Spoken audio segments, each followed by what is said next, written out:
أكلتنا لليوم سمكة حرة بطريقة كتير طيبة ومميزة بتشهي. بدنا أكيد سمكة هيك تكون كبيرة، خرج شوي، نطفوها كتير منيح من برا ومن جوا.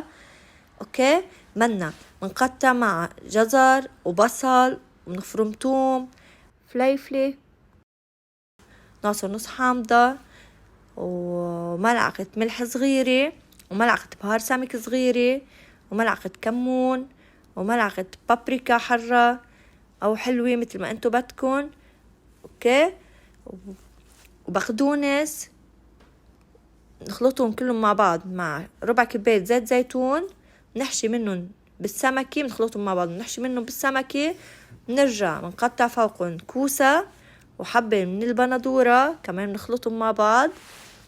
شايفين ما شاء الله بتشهل الخضرة هون مع بعض، بيعطوهن هن بيطلع منهم المي، ما بحاجة أبدا نحط مي بالصينية، وبيعطونا طعم كتير طيبة مع السمكة.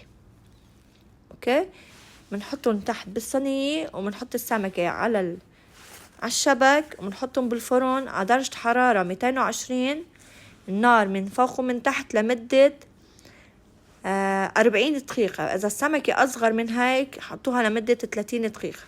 شوفوا ما شاء الله بتجنن، طعمة بتشهي، بنصحكم تجربوها وصحتين.